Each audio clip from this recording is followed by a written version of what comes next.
บ่มีอะไรกินกับข้าวเห็นบ่แม่จะกินกล้วยกระป้อมคือจะกินกล้วยกระป้อมแหละวานนี้เห็นได้กินเมื่อวานวานกับปิ้งแล้วก็มาก้อยนาวแล้วก็ใส่ผักบุ้งหอมได้8 โต๊ะแซ่บบ่มาคล้องตัวพ่อวานก็ได้นี่ตัวนึงบ่มันตอนเช้าได้8 9 โมงใช้อุปกรณ์การคล้องมึงเนาะมึงรู้ให้ได้เชือกนี่บ่คล้องแม่นี่เดี๋ยวก็ทิ้วก็คล้องอันนี้ได้แล้วได้เด้คูโตนะบริเวณนั้นนะโดยสบายดีพ่อแม่พี่น้องเบิดสู่คนเบิดสมองสุบอนพี่น้องเลยเนาะมาพบมาพอกับช่องบาเทเซนเก่าเซนเดิมพี่น้องตอนนี้ก็อยู่ที่บ้านลุงน้อยอีกคือเก่านะพี่น้องเนาะต้องเด็ดโหนคักเลยพี่น้องแบบว่าสุดยอดเลยโอ้เห็ดทางป่ามุกวันยืนดีอยู่เห็ดช่างได้เห็นเนาะโอ้เท่าฮอนสบายดีเด้อโดยเฮ็ดยังอยู่นี่นั่งอยู่เด็ดเนาะไวพี่น้องเด็ดจี้เด็ดใหม่อะไรนี่ลุงน้อยไปใช่ไปข้องกระป้อมเอ้าไปทางได้อ่ะนะไปทางพูดละบอกเมนบอกมันก็ดีนะอ้าวเดี๋ยวพี่น้องเนาะประเทศชุ่มเบิ่งโอ้ของกระปอมมียังบ่มีเนี่ยกินกับข้าวฉันบอกป่ามันยังมันเอาเลยสร้างว่าแท้ถ้าไปของกระปอมเจ้ากินบ่เฮ็ดได้กินนะก็กินเลยเข้ามาเพื่อนพี่น้องมื้อนี้ตอนบ่าย2บ่าย3เนี่ยป้าแดดดีเนาะสุดยอดมื้อนี้พี่น้องเมื่อวานนี้ยังธรรมดามืดฝนเมื่อที่เฮาไปเบิ่งแล้วก่อนเด้อเสร็จเด้อปู่พี่น้องได้ตัวเด้กระปอมเพิ่นเนาะพาพี่น้องไปเบิ่งก่อนมีปลาหมูอยู่เพื่อนพี่น้องเข้ามาว่าหาน้อยไปข้องกระปอมมาซั่นได้ยินเมื่อวานนี้เพิ่นก็ว่าอยู่เพิ่นโทรหาประเทศว่าไปข้องกระปอมได้กระปอม8 โตเพิ่นว่ามื้อนี้ก็ไปอีกเลยโอ้เนาะใส่หยามเก่าบ่จนกั้งคันห่มพี่น้องประเทศก็ได้มันแดดแห้งดีพี่น้องเนาะเบิ่งอะไรบ่เสียงแดดบางทีก็ไปลงคลิปมือ1 2 มื้อพี่น้องเนาะพอดีบ่ได้ลงมาติดเวียกติดธุระเนี่ยพุ่นน่ะเห็นกระปอมได้ฮะ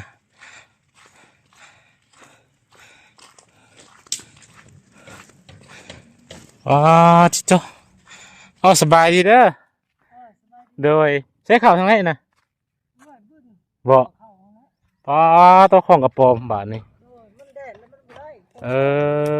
เห็นแล้วว่าคือทีวีที่นี่เห็นนะแล้วแต่มันต้นมันแดดมันออกจนเช้ามันออกบ่ทันดิโดยวันนี้ได้8 โต๊ะวัน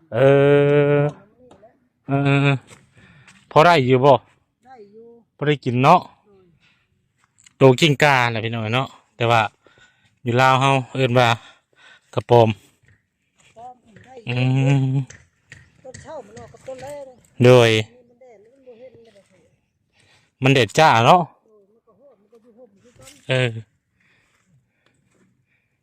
ได้อีกตัวแล้ว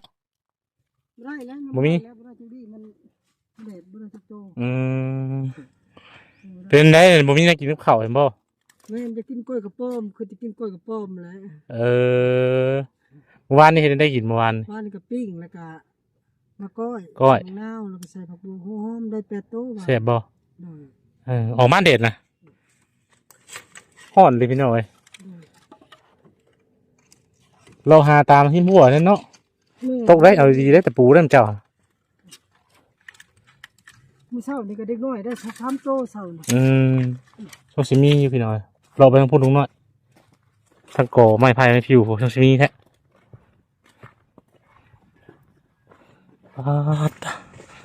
เห็นเพี้ยเลยรถไปเห็นงานมาหน่อยทีมีงานเห็ดจะเห็ดแล้วหน่อยก็ตอนนั้นก็เสียงานเท่านี้เลยเมื่อไรจะเพิ่นให้จูดกันทีก่อนนี่จะจูดได้คนไหนจูดยังบ่คือปกครองจูดนั่นเพิ่นพ่อจะจูดได้คนโอ้เพราะว่าจูดมันยากปานใดหรอกเนาะคันว่านั่นนะมันนะพี่น้อง เดดฮ้อนชิมกล้องอยู่น้ำมันกล้องไม่ใหญ่ได้แบบนี้ แม่น กระป๋อมอะ แล้วมันอยู่นะ กระป๋อมก้านนี่บ่กระป๋อม ไปเลาะมันเลยเท่านั้นแม่นกระป๋อมกล้าก็มาบางช่วงก็เห็นบางช่วงก็บ่เห็น กระป๋อมก้ากระป๋อมข้าวเดงดิ ได้ หากินแบบบ้านๆเนาะ ได้ มันเดดมันก็เข้าห่มมาแล้วเนี่ย เขาคือคนกับเฮานี่ จะเฮากันสไตล์เลยมันเดด กินกาเนี่ยเขาเอิ้นเนาะ กินกาคนลาวเอื่นว่ากระป๋อม กระป๋อม อืม บ่เห็น ใช่บ่มีวะบ่เห็นเนาะ เออ คันนั้นมันสิอยู่แบบได้จ้ะ เขาจะอยู่เนี่ยอันนี้อยู่ป้ายชุดเลยนี่ แบบว่ามันออกมาอ่านเดด มันดูงออยู่นี่แหละ ช่วงเช้าแล้วมันออกมาอัปเดตเนาะ แม่นคนแรกก็มันออกมาแล้ว4-5 โมง แม่มันก็เห็นแล้วตอนเช้านี่ติ นี่งวยมากันมาคล้องตัวพ่อบ้านก็ได้นี่ตัวนึง บ่ มันตอนเช้าได้แต่9 โมง ใช้อุปกรณ์การคล้องมึงเนาะ ฮะ มึงรู้ พ่ ให้ อ ได้ ก็อยู่แล้วนะ เชือกนี่บ่คล้อง แม่นี่เดี๋ยวเขาก็ทิวก็ คล้องมานี่ ได้แล้วแหละได้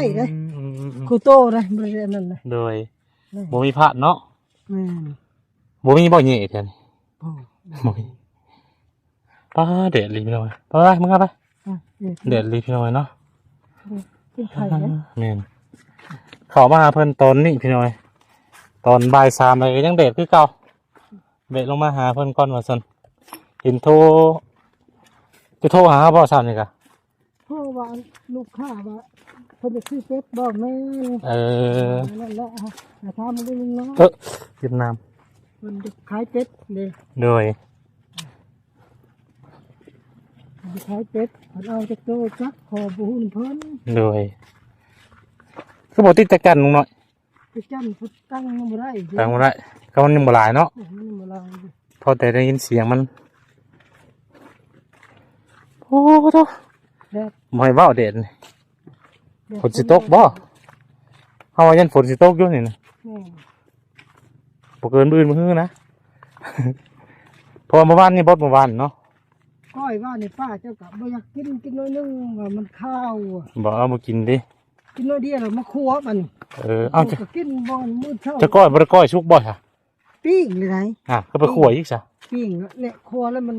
เพิ่นจะกัน มันข้าว กินน้ำเพิ่นอีก อ ก็ปิ้งแล้วมาก้อยได้บัดนี้ อืม ใส่ผักหัวหัวหอมใส่ผัก แซ่บเลยเนาะ อืม เฮาบ่ได้กินภายในปีได้นี่ อืม กลางคืนไปก็บ่มีบ่ลงหน่อยกับปอมปลานี่ตอกตะเตน กับประกาศตะกะเตนนะ แม่นแล้วบ้านเฮาก็หลายแล้วตะเตน ตะกะเตนกับประกาศ เจ้าคือบ่หาเยอะ บ่ไปเรื่อง ย่านบ่ บ่กล้า ย่านอันนั้นอันนี้บ่เล่น อืม ย่านผู้มันตำเพื่อนป่างแบบนั้นนะ ฮะ ทั้งตำ บ่มีคนอยู่น้ำป่าบ่ แม่นแหละ เนี่ยบ่มีคนอยู่น้ำป่าดิ แม่นมันตำเล็กป่า อืม ตักทั้งต กลางคืนนี้ ำมื้อโอ้แต่เดือนลังพุ่นนะ มันหลังกะสีมันลั่นบ่ ว่าตำเล็กป่างมันแห้งอยู่ ตำหมดแล้วนะ ตักตำเลย แต่ว่าได้ยินเสียงดิ ในเสียงป่างมันแห้งอยู่หาเท่าไรก็บ่เห็น เดี๋ยวคนทุกคนดินใช่ไหมจักเนาะ บอกมันมีคนก็บ่เห็นแค่มีกำเดียวป่างมันแห้ง ใช่ก็เขายิ่งหมักคุณบางอย่างแล้ว อืมมันตำ แม่นมันตำมันกระดังอ๋อเจ้าถ้ากันกินข้าวเที่ยงแล้วเปล่านี่ กินแล้ว ข้าวเที่ยงกันยัง แล้วก็มันผสมกับเจ้า ปลาส้มโอ้ ปลาน้ เลย ำลาย วินากินเพิ่นว่าพี่น้องเนาะหากินไปตามธรรมชาติเลยเนาะ แม่คนจะกินกล้วยกับป้อมนี่ เลือกข้าวย่างบ่ข้าวนะ เขายังลายเลย ลายบ่ เบิ่งร่องสิเบิ่งบนบกลายน้อย วันที่4 เดือน 3วันข้านจะซื้อให้นะ บอกจะจดไว้ข้างในป่ะ รถเลยนี่เด้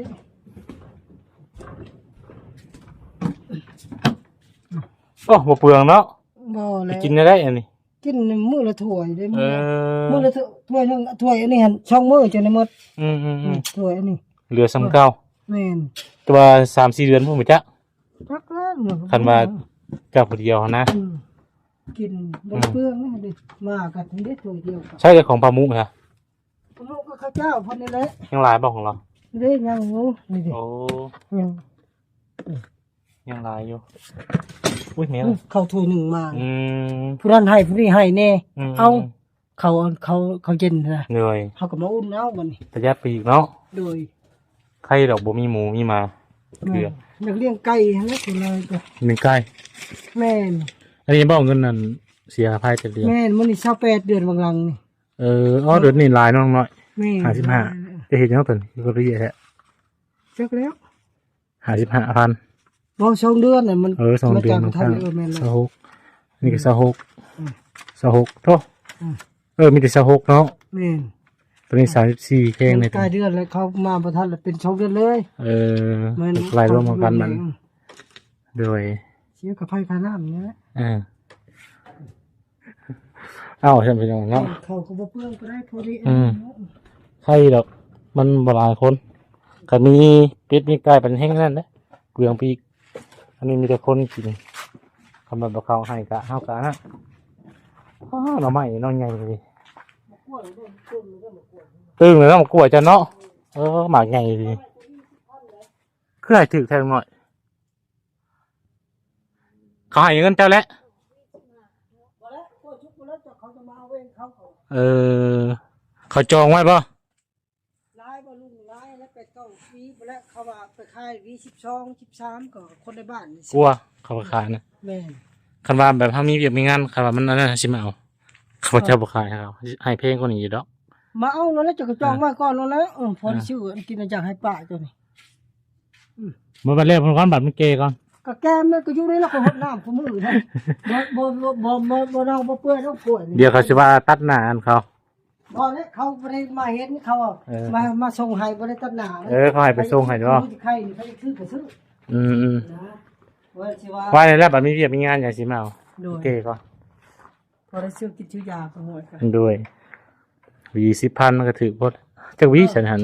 เก้าพุ่นนะ 90,000 ตายพุ่นเลยแม่น โอ้ เพิ่นนี่กินยังก็บ่ถึกท้อง ชื่อชิ้นมันก็เสียหยากับชื่อชิ้น70มากับปิ้งให้เพิ่น ด้วย เพิ่นมากับผักมุนกินจำ เฮ็ดจังได้ขัวบ่ บ่เราใส่เกลือกับเป็นนัวแล้วก็เอาเผ็ดเราบ่กินค่อยกินขัวเอาก่อนน่ะขัวเอ็นมัน อย่าไปกินดิบกินนั่นเลยเด้อ บ่มีแต่กินชุบเลยเหรอลุงนอนไปกินดิบ เฮ็ด เถื่อเลย เฮ็ดให้มันสุกให้มันเจือ ยังกระชุกหมดบ่ได้กินดิบ อืม ดิบเลยมันจะลงท้อง ด้วยดีแหละบ่ได้ไปทำหางานบ่มื้อนี้ ไปแล้วมันบ่มีงานบางที มีงาน เฮ็ดอยู่งานนี่จะเฮ็ดคันตัวนี้ก็ไป ไม่ได้จ้ะ หลาย ขอนะเพิ่นก็บ่ได้บ่ บ่ได้ พอแล้ว เรียกว่าคอแล้ว สร้างนะบ่เพิ่นบ่ สร้างเมาแล้วพอเรียกหลายจังเฮ็ดลุงเอ้ย เอ อันนี้ อ ปลอกตกเต็กแล้วพลิกกระเทินจักสิไหลแบบใดเพิ่นว่า อันละ2คนละวันนะ แม่นเขาว่าให้น้อยเพิ่นว่าคือว่าน้อยอะนะ อืม อันน่ะ ถ้าไปเวียกมันหลายๆครับอันนั้นก่อนเนาะ ก็ปูอันนั้นอันนี้บ่ กอยปุนกอยหยัง เทคาเทยังเพิ่นว่าหมกบ่หลายแล้วว่า อันนี้ก็อันนั้นบ่ก็แอวมันบ่ ก็บ่ก็อันนี้ขึ้นเลยสิเอามากบมาคือค่อย ตั้ง แอวมันแล้วแอว หรือว่าเขาก็ไปชื่อบ่ป้าไปเด่นบ่ ก็นั่นนี่แหละเมื่อใดบ่ได้บ่กบมาตั้งใช้คือค่อย อ ก็ยังขาดหลายอย่างอยู่ โดย ฝนตกฝนยังก็อยู่ไปนั่นนี่แหละ โดย ตามเพิ่นคือเห็นว่าก็ เตรียมรับพายุรถเจาะฝนสิตกเลยฮ้อน แล้วมันบ่ว่าโทรศัพท์ จะเบิ่งโทรศัพท์บ่ โทรศัพท์เขาแหละ มื้อใด จักแล้ว ป้าฟิล์มหน้าจอสักจนหล่นเลยมันฮ้อนพายุสิเข้านะเบิ่งเลย เขาก็เพิ่นเบิ่งอยู่ดอก ให้หมออยู่หลักชิปน่ะเฮือนผู้อื่นปืนหมดเฮือนข่อยยังคือเก่าหนังสือพิมพ์ก็ยังคือเก่า เหนื่อย เสียล่างไปหมดน้อยจะลงอยู่ตาราง แจ้งคือกังเว้นนี่พายุมาก็ มันอันตรายได้ฝนตกใหม่เนาะ นี่แหละนกในกกคามน่ะนกแจ้งป้าเฮ็ดหมดเปียงกะบ่ายโมงมันมาก ลางคืนดิ ก็คืนเป็นกังเว้นนี่บ่นั้นบริษัทดาวเฮืองมันมาแปลวนี่แหละป้าแจ้งคักกะนี้ คงเล็กก็ยังบ่อยู่เนาะบริษัทเราเทืองอ่ะเนาะ แม่นมันไปทางนั้นแหละน้อยก็นกอยู่หั่นแหละนกบนตารางล้อต หลังเพื่อนนั่นแหละ เจ้าเล่นลงลุมบ่ ในลุงล้มยันทางชีจุด เสร็จคอ ตาน่าจะก็ลงปะตะเคืองคล้อง ไปนั่งยังไกลแค่น่ะตากแดดตากลมมันร้อนได้นั่งมันก็บ่นั่งพี่ ปะจะก็ลงหนาลงลังน่ะ ลงนั่งลงล่าง ลงแล้วทางนี้ว่ามือไปผุดชิมเมื่อทางนี้ อัลไซเมอร์ว่าเป็นโรคอันนั้นบ่ จักเลยเรากินยาลายเลยเสียสติ บ่ เราเมื่อทางนี้ว่า ถ้าได้เมื่อบ้านเจ้าพระลานเนาะวันพุธแม่นบ่แม่นบ่ทางนี้ บ่ เอาแล้วมาได้จะทดสอบเบิ่งมานั่งอยู่นี่ว่าเจ้าลงลืมอีหลีบ่ ก็ลงทางคนว่า ไปผู้เดียวก็ลง ถ้าได้เพิ่น3 โมงเพิ่น3 โมงเอาก็หูใช่ อันนั้นได้สิรักเป็ดไปทางใด ตักแปะก็ไปนั่น นี่บ้านเจะได้เอาเมืองไหน เอามื่อทางนี้ พลานน่ะนะ เออ ออกเท่านี้บ่หรือว่า ออก บ่ได้โค้งไปทางไหนบ่ บ่ เอา โค้งไว้ สั่นลงพุ่นเลย เอาแล้ว วัดแต่ทางวัดผุดชิมทางไหนทาง วัดพ้นสิมเลยค่ะ ทางนี้บ่ นี่บ่ จากทางนี้ เออมองจะอยู่ตะกี้รักหยัง 60 แม่นมองหน่อยรักสิถึกอยู่ใช่ เอออยากลงลืมบ่เดี๋ยวนี้นะ เออ อืม มันบ่ให้หนู บ่ได้โน่แล้วเจ้าลืม มันดื้อ ใช่กระป๋อมก็ใช่บ่เป็นผู้ที่ค่อยใช้แบบใดใช้นุ่นใหม่บ่เอ้าขี้ข้าเขาเอาแล้วก็ว่า เออ ค่อยใช้เองค่อยมาก็ เออ คนก็ค่อยไปเอามันผักบัวบ่หอมซะ โดย เฮ็ด ลืมเนาะ เออ ลืมบางอย่างบางอันนะ มันร่างกายครับมันบ่สมบูรณ์แล้วมันเป็นมาแล้ว ลูกเชียวบ่ลืมจักคนมีแต่โทรถามมาเขายังบ่ปีใหม่อยู่ดีแม่สิลงมา เออ ลูกก็โทรลมอยู่เจ้า เออเพิ่นสิมาพี่บ่ แม่น มาเบิดเลย ลงมาลินนี่แหละ อืม มาชมมาพ่อแม่ก็บ่แม่น รถฟอร์จูเนอร์บ่มา รถเมล์นี่แหละขี่รถเมล์มานี่แหละ เออ กินเนอะ เออโดยมาทั้งลูกเคยลูกสาวดิ แม่น น้องมอมก็มาเบิดเลย เถื่อกับมอมก็มีเวลาก็มา เออ เถื่อร่างมาบ่ได้ ใกล้เดี๋ยวได้เนาะวันนี้ก็วันที่15เลยบ่เดือนนี้ก็แม่นแล้วสงกรานต์แล้วนี่ คายกระเป๋าก็มันฮ้อนลายก็คายบ่ดี มันบูดบ่ คายอากาศเย็นมันได้ดี เออ บ้านกันยังเรือลายก่อน โดย เพิ่นว่าเช้า อืม ตอนเมื่อสิเอาเมื่อต้อนเนาะเพิ่นว่า เอามากินหน่อยเด้อ โดย แซ่บ แล้วกระเป๋าเพิ่นใส่เห็ดใส่หมูใส่ซีนใส่หยังหลายแนวนะ ก็อยากนะ บ่อยากบ่คืออยากดิเออ อามาตอนนั้นก็15ก้อน อืม แกกับผู้นั้นผู้นี้แน่ เพิ่นขายในก้อนเท่าได ก้อน10,000ก่อน 10,000 เออ เออ กะละเปาเนาะ ก่อนหนึ่งสองก่อนอิ่ม อืม บ่อยาก แซ่บเลยมันหวาน อืม ชอบผู้เมียเขาให้ละปั่น น้องมองเป็นผู้ช่วยติ แม่น อืมและ ม ปี องไปปีนั้นกะเพิ่นชื่อรถไฟฟ้าให้คันหนึงอ้ายเคยกับเอ้ยนะ อืม สีทอง2ล้านห้า โดย ไปบ่ฮอดเดือนเด้อฮะ อืม ประมาณ2เดือนนั่นแหละไปเดือน8เดือน9ก็มาโรงเรียนเดือนปลายเนาะ โดย เพิ่นก็ชื่อรถให้ก็แล้วกระเป๋าแล้วก็ล้างจอกล้างถ้วยล้างพี่ช่างถ้วยน้ำมันนั่นแหละจิตโตะจิตตัง อืม ช่วยเอ้ยหั่นแหละเออ ช่วยเรียกกันเนาะ เปื้อนเนาะ แม่ กระชำน้อยกระชำใหญ่หั่นแหละแกะไข่แน่เฮ็ดจังสันจังซี่และช่วยพักช่วยหญ้า อืม ช่วยเขาอะ แม่น 9โมง10โมงจะได้กินข้าวกลางคืนกะเพราะว่าไปตลาดมาเด้ โดย ปีใหม่ปีหยังก็ลงมาพากันผูกคอตอแขนกันแหละ บ่สบายผูกให้เรามีอยู่มีแฮง ชงแชนเสือโปรโตเพิ่นให้แม่นี่ก็ชีฮาโต อืม แม่นและลูกชื่อให้ ผูกแขนอยู่ดีมีแฮงแล้วปีใหม่แหละ เขาได้เงินเขาก็พูกเขาบ่ได้เงินก็เฮ็ดเล็กๆน้อยๆนี่แหละ โดย สมมาเอาปู่ จำ ย่าปู่ย่าเพิ่นเชียร์พ่อเขาเชียร์นี่ก็เพิ่นก็ถึงปีทั้งเดือนเพิ่นก็เฮ็ดพาข้าวพาน้ำนำอยู่ลูกชาวกกน่ะเฮ็ อื ดได้ ม อันนั้นเขาก็จะพออยู่พอกินเล็กน้อยให้แล้วบางทีเอ้ย แม่น ลูกคนนั้นเฮ็ด โดยทำบุญทำทานไปเนาะ แม่นเพิ่นทั้งโคบมาให้เฮ็ดได้ อืม ทั้งครบทุกปีก็เฮ็ดให้พ่อให้ปู่ให้ย่าและ โดย ก็เฮ็ดเพิ่นเลี้ยงพ่อเลี้ยงแม่จนใหญ่หั้นนะ อืม เขาก็จมขึ้นฮอดเพิ่นอยู่ อืมเปล่าสามหอนเลยพี่น้องเอ้ย โดย มีเงินใช้อยู่บ่เดี๋ยวนี้ บ่มีอะไรหมดเลยชื่อชมชื่อยา ว่าแต่พนันพุ่นเล่นติ หมดก็หลายมื้อเติบจะได้หมดไปแล้วยังชื่อไปชื่อแนวละ50บาท มัน ชิ้นก็เช่าหาก็บ่ได้ มัน ได้เลี้ยงชำนี่ มันมีแต่ทางเพลง เครียดกับช่องชัดโตหนึง โดย 20,000งวดเลยบ่เอา มันแพงเนาะ แพงมันก็ซื้อซีน70ก็ชั้นนี้ละ โดย มันก็ปาดปิ้งให้เพิ่นแน่ อืม เอ็นมันครัวเอาหน่อย โดย แพงเมียงก็ หอนพี่น้องเอ้ยโทรศัพท์เฮามันสิระเบิดแล้วนี่ โดย เบิกสิเอาเงินมาให้เพิ่นซื้อก่อนบ่ได้ซื้อแนวฝากลงหน่อยอะพอได้ซื้ออันเลยหาให้20,000เด้อไปซื้อกิน ขอบใจ บ่ได้ซื้อแนวฝากเลยเดี๋ยวสั่งขนมมาให้ก่อนในบ่รถนะอันนั้นพี่น้องเอ้ยซื้อขนมมารถลืมมันจกงอกอยู่ในบ่รถมื้อนี้สิปิดคลิปไว้นี่เพราะว่ามันโทรศัพท์มันร้อนแดดมันร้อนเลยอากาศมันอันนี้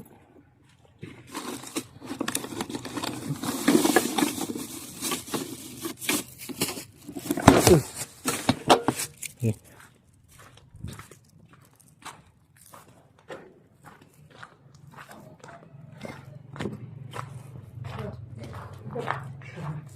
ฮะ ความเชื่อเรื่องนี่แหละ ฮะ ขอความช่วยเหลืออีก วนอยู่วนเช่านี่แหละยังบ่แล้ว นี่บ่จบบ่อยู่บนเสานี่ โนจะได้อีกแล้ว เอาว้าวเบิ่งขอความช่วยเหลือได้ น้อยก็จะขอความเชื่อเรื่องวนอยู่วนเช่ายังบ่แล้วนี่แหละน้อยก็ที่มันผิดพลาดไปแล้วก็ขอโทษขออภัยน้อยบ่เฮ็ดคือเก่าแล้ว อืม ที่ใดคือบ้านคือเมืองนั่นแหละลูกก็เขากลับไปรับจ้างปฏิบัติเช่าตามตัวเราบ่วงนักจอกให้เพิ่นคือเก่าแหละน้องหมอมก็ อืม ไอ้หำกับวัดไปวัดบ่ โดย ไอ้หำกับรับจ้างเอาชะดินได้ตัดกงไม้ก็คือพอแล้วตัดให้เขา อืม คนลึกคือเพิ่นใกล้แล้วบางที โดย ให้เทินเชน50ก็พอได้ไปเงินไปโรงเรียนอ้าย ว่าเบิ่งว่าน้องผู้ใหญ่ผมเบิ่งผู้เพิ่นเนมเห็นว่าขาดยังจะได้ยัง ขาดหลายอย่างแล้วหน่วย ว่ามาเบิ่ง ปมเยี่ยมแล้วก็นี่แหละดินบล็อกเลยปูนนี่แล้วก็หลายอย่างนี่แหละ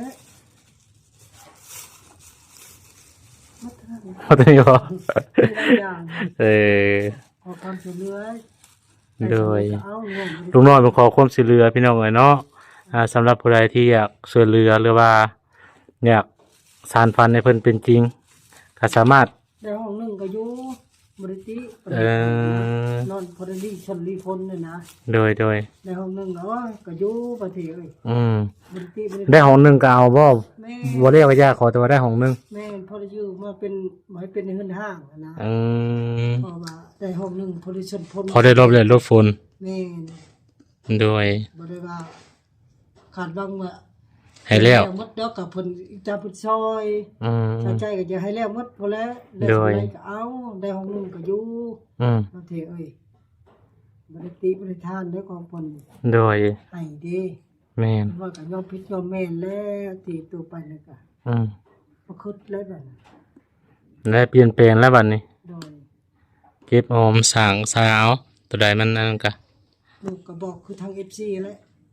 บ่เฮ็ดเด้อพอเด้อเฮาก็บ่มีบทหน้าสิไว้เลยเป็นผู้เป็นลูกนี่ค่ะ โดย เฉพาะอยู่ค่อยก็ อืม ลูกก็บอกชนแล้วบัด แม่นตอนนี้ล่ะเสร็จเด้อ โดย โทรศัพท์หอมนอนมันสิระเบิดซะมือหั่นแหละนี่ โดย เดี๋ยววันมื้อหน้าสิลงมาลิ้นน้ำใหม่เด้อ โดย โดยสบายดี FC เด้อแน่ สบายดี โดย